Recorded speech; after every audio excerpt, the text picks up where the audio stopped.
तो गाइस यहाँ पर हम देखने वाले हैं व्हीटस्टोन सेतु क्या है। ठीक है, पूरा यहाँ पर इसको हम समझेंगे कि व्हीटस्टोन सेतु क्या है, इसका चित्र आपको किस तरह से बनाना है। चित्र की हिंदी भी आपको यहाँ पर लिखकर बता दी है ताकि कोई भी आपको यहाँ पर दिक्कत ना हो। ठीक है, एकदम सही ढंग से अगर एक बार आपने पूरा वीडियो ध्यान से देखा तो पूरा का पूरा आपको सही ढंग से दिमाग में बैठ जाएगा। तो गाइस इस वीडियो को आप एंड तक देखिए, वीडियो को आपको बिल्कुल भी स्किप नहीं करना है। और इसी तरह से जो भी आपके चैप्टर्स है फिजिक्स में वो सभी आपको पढ़ाए जाएंगे इसी चैनल पर। तो गाइस अगर अभी तक आपने इस चैनल को सब्सक्राइब नहीं किया है तो प्लीज कर लीजिए। ठीक है, तो चलिए स्टार्ट करते हैं। यहाँ पर हम देखने वाले हैं व्हीटस्टोन सेतु क्या है। तो गाइस आई होप पूरा यहाँ पर जो भी आपको बताया गया एकदम सही ढंग से आपको समझ आ गया होगा। अब इसी तरह से नेक्स्ट वीडियो में नेक्स्ट टॉपिक आपका क्या है उसको हम देखेंगे। तो व्हीटस्टोन सेतु क्या है, इसको किस तरह से आपको चित्र बनाना है, इसकी हिंदी किस तरह से लिखनी है, पूरा कुछ यहाँ पर आपने समझ लिया। ठीक है, तो गाइस अगर वीडियो अच्छा लगा हो तो सभी दोस्तों में आप एक बार इस वीडियो को शेयर जरूर कर दें। ओके, तो गाइस यहाँ पर देखिए आज हम देखने वाले हैं व्हीटस्टोन सेतु क्या है, इसका जो पूरा डेरिवेशन है उसको हम समझेंगे। तो गाइस देखिए जो आपका चित्र दिया गया है पहले इसको समझ लेते हैं। ठीक है, अगर फिजिक्स के पेपर में इस बार आप पूरे के पूरे नंबर लाना चाहते हो, इस बार आप क्लास 12th में हो और फिजिक्स सब्जेक्ट आपके पास है और उसमें आप पूरे के पूरे नंबर लाना चाहते हो, तो गाइस इसी तरह से फर्स्ट चैप्टर से लेकर जो भी आपके इंपॉर्टेंट टॉपिक हैं वो सारे कवर करा दिए हैं। ठीक है, आज हम यहाँ पर देखने वाले हैं व्हीटस्टोन सेतु। ठीक है, तो गाइस अगर आपने उन वीडियोस को नहीं देखा है तो डिस्क्रिप्शन बॉक्स में लिंक गिवन है, वहां से आप देख सकते हो। तो चलिए आज हम इसको समझते हैं। पहले जो आपका ये चित्र बना दिया है उसको समझ लेते हैं। तो व्हीटस्टोन सेतु जो आपके वैज्ञानिक हैं उन्होंने इस नियम को दिया है। तो पहले देखिए यहाँ पर एक लाइन आपको याद रख लेनी है कि इस परिपथ की सहायता से ज्ञात प्रतिरोधों की सहायता से चौथे अज्ञात प्रतिरोध का निर्धारण किया जाता है। यानी जो आपके यहाँ पर प्रतिरोध दिए गए हैं 3 हमें ज्ञात है और चौथा प्रतिरोध यहाँ पर हमें ज्ञात करना है, उसी को हमने कहा व्हीटस्टोन सेतु। ठीक है, तो पहले जो आपका चित्र दिया गया है पहले हम इसको समझ लेते हैं, उसके बाद जो इसकी हिंदी है, चित्र को आपको किस तरह से बनाना है उसकी पूरी हिंदी यहाँ पर बता दी गई है। ठीक है, तो सबसे पहले यहाँ पर देखिए आप इस तरह से लिखोगे कि चित्र की भांति 4 प्रतिरोधक तारों ए बी और बी सी एडी बा डीसी को समांतर चतुर्भुज की भुजाओं के रूप में व्यवस्थित किया गया है। अब यहाँ पर देखिए ए बी और सी और डी। ठीक है, तो ये लाइन पहले आपको लिखनी है कि चित्र की भांति 4 प्रतिरोधक तारों, ठीक है, ए और बी। अब यहाँ पर देखिए ए और बी और सी एडी बा डीसी को समांतर चतुर्भुज के भुजाओं के रूप में व्यवस्थित किया गया है, यहाँ पर आप देख सकते हो। ठीक है, अब इसके बाद यहाँ पर आपको इस तरह से लिखना है कि जिनके प्रतिरोध क्रमशः पी क्यू आर बा यस है। अब इनके प्रतिरोध देख लीजिए कौन कौन से हैं, पी क्यू आर बा यस है। ठीक है, पी क्यू आर बा यस है।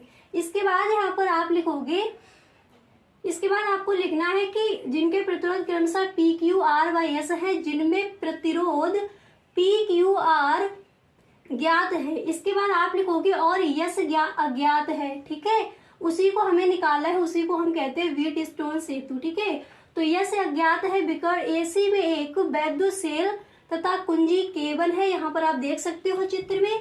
इसके बाद आप लिखोगे वैद्युत सेल तथा कुंजी के को जोड़ा गया है बिकर बीडी में एक धारा मापी जोड़ा गया है। अब इसके बाद यहाँ पर आपको लिखना है इसकी प्रयोग विधि क्या है।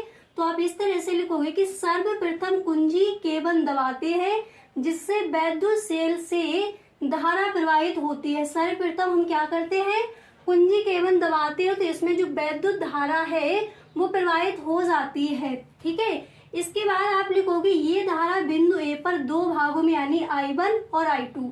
ठीक है, ये धारा बिंदु ए पर I1 और I2, ठीक है, I1 और I2 में विभक्त हो जाता है। यहाँ पर चारों प्रतिरोधक तारों को इस प्रकार व्यवस्थित किया जाता है कि कुंजी K2 को दबाने पर धारा मापी में कोई भी विक्षेप उत्पन्न ना हो। इसके बाद आप लिखोगे कि इस स्थिति को अभिक्षेप स्थिति कहते हैं। इसके बाद बिकर बीडी में धारा प्रवाहित नहीं होती और ये सेतु का कार्य करता है। तो इस तरह से आपको इसकी हिंदी लिखनी है। देखिए, इसको पढ़िए और इस चित्र को देखिए, आपको सही ढंग से पूरा जो भी यहाँ पर है समझ आ जाएगा। ठीक है, अब इसके बाद यहाँ पर आप इस तरह से लिखोगे, पहले इस चित्र को समझ लीजिए।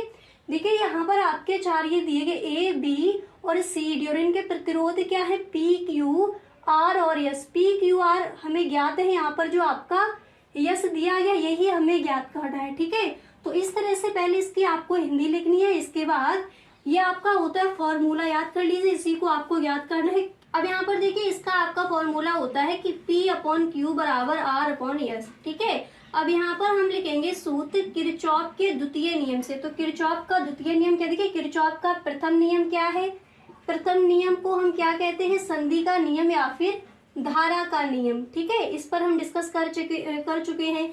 किरचॉफ का द्वितीय नियम क्या है, वोल्टा का नियम क्या है जिसको हम बोलते हैं, तो उस पर भी हम डिस्कस कर चुके हैं गाइस। अगर आपने उस वीडियो को नहीं देखा है तो डिस्क्रिप्शन बॉक्स में लिंक गिवन है, वहां से आप देख सकते हो, उन वीडियोस को आप जरूर देख ले। ठीक है, उसके बाद जब आप इसको देखोगे व्हीट स्टोन सेतु क्या है, तो आपको सही ढंग से समझ आ जाएगा।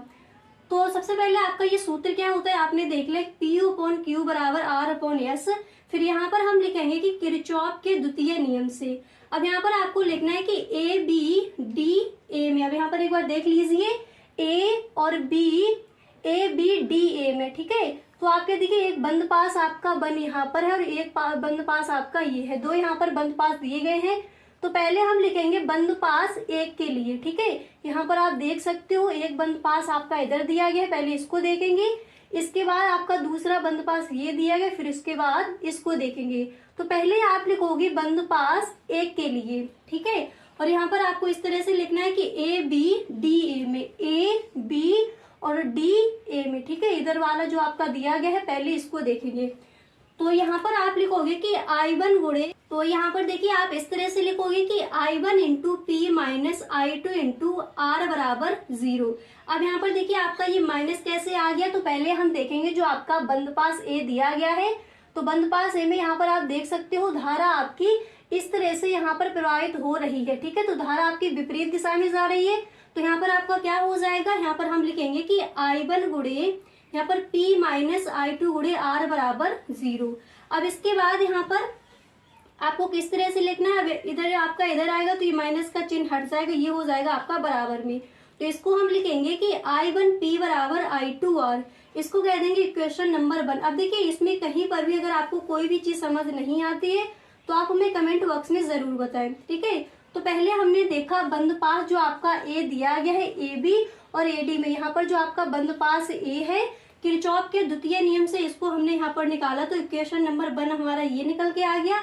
अब इसके बाद हम देखेंगे बंद पास 2 के लिए। ठीक है, तो बंद पास 2 के लिए किस तरह से आपको लिखना है, आपको लिखना है कि BC और DB में, B और C D और B में, इसमें आपको देखना है। तो यहाँ पर हम लिखेंगे, अब यहाँ पर अपने देख लीजिए, यहाँ पर लिखेंगे कि I1 गुणे Q। ठीक है, I1 गुणे Q माइनस I2 गुणे S बराबर 0 हो जाएगा। इसके बाद आप लिखोगे कि I1Q बराबर I2 S, इसको हम कह देंगे इक्वेशन नंबर 2। ठीक है, इसको बोल दिया जाएगा इक्वेशन नंबर 2। अब यहाँ पर आपको क्या करना है, समीकरण 1 में समीकरण 2 का भाग दे देना है। तो यहाँ पर आपका हो जाएगा, इधर देख लीजिए जो समीकरण इक्वेशन नंबर 1 था आपका क्या दिया गया था, यहाँ पर आपका है कि I1P बराबर I2R। ठीक है, तो I1P बराबर I2R कर देंगे। इसके बाद इक्वेशन नंबर 2 आपका क्या दिया गया है, I1Q बराबर I2S दिया गया, तो इसको इस तरह से आपको यहाँ पर रख देना है। और यहाँ पर देखिए ये इससे आपका हो जाएगा कैंसिल, तो कितना निकल के आपका कितना आ जाएगा, P अपॉन क्यू बराबर R अपॉन एस। ठीक है, तो यही आपका निकल के आ जाता है व्हीट स्टोन सेतु क्या है। तो इस तरह से आपको जो आपका ये डेरिवेशन है इस तरह से वहां पर आपको करके आना है। ठीक है, तो चित्र आपको किस तरह से बनाना है पूरी हिंदी आपको यहाँ पर बता दी गई है। गाइस अगर कोई भी चीज आपको समझ नहीं आती है तो आप हमें कमेंट बॉक्स में जरूर बताएं। पहले आपको इस तरह से ये चित्र बनाना है, थोड़ी हिंदी यहाँ पर समझ लीजिए, खुद से ही आप बना सकते हो। इसके बाद यहाँ पर बंद पास ए के लिए पहले आप इधर का निकाल लीजिए, उसके बाद इधर का निकाल लेना है, समीकरण दोनों में इसका भाग दे देना, इसके बाद ये आपका निकल के आ जाएगा। ठीक है, तो गाइस कहीं पर भी कोई भी चीज आपको समझ नहीं आई है तो please tell me in the comment box. इसी तरह से इस चैप्टर से नेक्स्ट आपका टॉपिक कौन सा इंपॉर्टेंट है वो हम देखेंगे नेक्स्ट वीडियो में। तो गाइस अगर सच में आपको ये वीडियो अच्छा लगा है तो आप इस वीडियो को एक लाइक जरूर कर दें और अपने सभी दोस्तों में आप इस वीडियो को शेयर जरूर करें। तो गाइस आई होप पूरा यहाँ पर जो भी आपको बताया गया एकदम सही ढंग से आपको समझ आ गया होगा। अब इसी तरह से नेक्स्ट वीडियो में नेक्स्ट टॉपिक आपका क्या है उसको हम देखेंगे। तो बीच स्नेह सेतु क्या है, इसको किस तरह से आपको चित्र बनाना है, इसकी हिंदी किस तरह से लिखनी है, पूरा कुछ यहाँ पर आपने समझ लिया। ठीक है, तो गाइस अगर वीडियो अच्छा लगा हो तो सभी दोस्तों में आप एक बार इस वीडियो को शेयर जरूर कर दें। Okay, thank you so much.